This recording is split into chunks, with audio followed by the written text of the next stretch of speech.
सुरों के बेताज बादशाह मोहम्मद रफ़ी एक भारतीय प्लेबैक सिंगर और हिंदी फिल्म इंडस्ट्री के सबसे प्रसिद्ध गायकों में एक थे। भारत में उन्हें सदी के श्रेष्ठ गायकों में शामिल किया गया है और रफ़ी अपनी पवित्रता, गानों और देशभक्ति गीतों के लिए जाने जाते थे। इसके साथ साथ उन्होंने कई बहुप्रसिद्ध रोमांटिक गीत, कव्वाली, गजलें और भजन भी गाए हैं। मोहम्मद रफ़ी का प्रारंभिक जीवन। दोस्तों, मोहम्मद रफ़ी का जन्म 24 सितंबर 1924 को अमृतसर के पास कोटला सुल्तान सिंह में हुआ था। इनकी माता का नाम अल्लाह राखी और पिता का नाम हाजी अली मोहम्मद था। पहले रफ़ी साहब का परिवार पाकिस्तान में रहता था, लेकिन बाद में जब रफ़ी साहब छोटे थे तब इनका पूरा परिवार लाहौर के अमृतसर आ गया। उस समय इनके परिवार में कोई भी संगीत के बारे में नहीं जानता था। बचपन में ये अपना समय अपने बड़े भाई की नाई की दुकान में बिताया करते थे। उस दुकान से होकर प्रतिदिन एक फकीर गाते हुए गुजरा करते थे। रफ़ी साहब उस समय मात्र 7 साल के थे और रफ़ी उनका पीछा किया करते थे। रफ़ी साहब फकीर के गीतों को गुनगुनाते रहते थे। इनके बड़े भाई मोहम्मद हामिद ने इनके संगीत के प्रति रुचि को देखकर रफ़ी साहब को उस्ताद अब्दुल वाहिद खान के पास ले गए और संगीत की शिक्षा लेने को कहा। इसके बाद रफ़ी ने उस्ताद अब्दुल वाहिद खान, पंडित जीवनलाल मट्टू और फिरोज निजामी से क्लासिकल संगीत सीखा। रफ़ी साहब ने पहला गाना 13 साल की उम्र में सार्वजनिक प्रदर्शन में गाया था। उनके गायन ने श्याम सुंदर, जो कि उस समय के फेमस संगीतकार थे, काफी प्रभावित हुए और इसी महफिल में रफ़ी साहब को गाने का निमंत्रण दिया था। मोहम्मद रफ़ी साहब का निजी जीवन। मोहम्मद रफ़ी ने 2 विवाह किए। उन्होंने पहली शादी बसीरा से की थी और फिर अपने प्राचीन गांव में रहने लगे। उनका विवाह तब मुड़ा जब उनकी पहली पत्नी ने भारत में रहने से इनकार कर दिया। रफ़ी के 4 बेटे और 3 बेटियां हैं, जिनमें उनका बेटा सईद उनके पहले विवाह से हुआ था।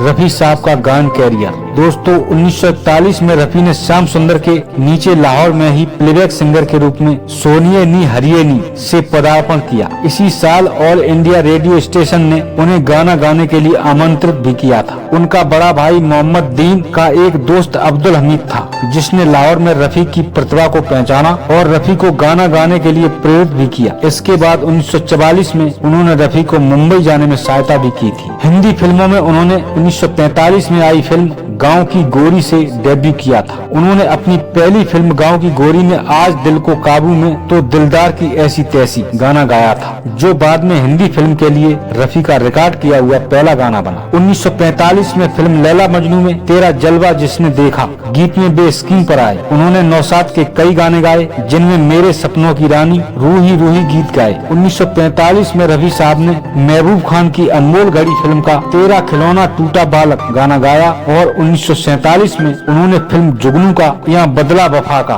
बेवफाई के सिवा क्या है गीत संयुक्त रूप से नूर जहां के साथ गाया। भारत और पाकिस्तान के विभाजन के बाद रफ़ी साहब ने भारत में रहने का निर्णय लिया और अपने परिवार को मुंबई लेकर चले आए। नूर जहां ने भी पाकिस्तान से पलायन कर लिया था और प्लेबैक सिंगर अहमद रुश्दी के साथ जोड़ी बनाई। 1949 में मोहम्मद रफ़ी ने कई एकल गीत गाए, जिनमें मुख्य रूप से नौशाद के चांदनी रात, दिल लगी और दुलारी, श्याम सुंदर और हुस्नलाल भगत राम के कई गीत गाए। 1948 में महात्मा गांधी की हत्या के बाद रफ़ी साहब की टीम ने एक गाना सुनो सुनो ये दुनिया वालों बापू जी की अमर कहानी बनाया। भारत के प्रधानमंत्री जवाहरलाल नेहरू ने उन्हें अपने घर में इस गीत को गाने के लिए आमंत्रित किया। 1948 में रफ़ी को भारतीय स्वतंत्रता दिवस के उपलक्ष्य में जवाहरलाल नेहरू के हाथों सिल्वर मेडल भी मिला। 1950 से 1970 के बीच रफ़ी साहब ने कई सुपरहिट गीत गाए और हिंदी फिल्म इंडस्ट्री में अपनी विशेष पहचान बनाई। रफ़ी जी को 6 फिल्म फेयर अवार्ड और 1 नेशनल अवार्ड मिल चुका है। 1967 में उन्हें भारत सरकार ने पद्म श्री से सम्मानित किया। मोहम्मद रफ़ी हिंदी गीतों के लिए जाने जाते हैं। सूत्रों के आधार पर कहा जाता है कि उन्होंने सभी भाषाओं में तकरीबन 74,000 गाने गाए। उन्होंने हिंदी के अलावा दूसरी भाषाओं में भी गाने गाए, जिनमें मुख्य रूप से आसामी, कोनकी, भोजपुरी, ओडिया, पंजाबी, बंगाली, मराठी, सिंधी, कन्नड़, गुजराती, तेलुगु, मगही, मैथिली और उर्दू भाषा शामिल है। भारतीय भाषाओं के अलावा उन्होंने इंग्लिश, फारसी, अरबी, सिंगलेसे, क्रियोल और डच भाषा में भी गीत गाए हैं। रफ़ी साहब की मृत्यु।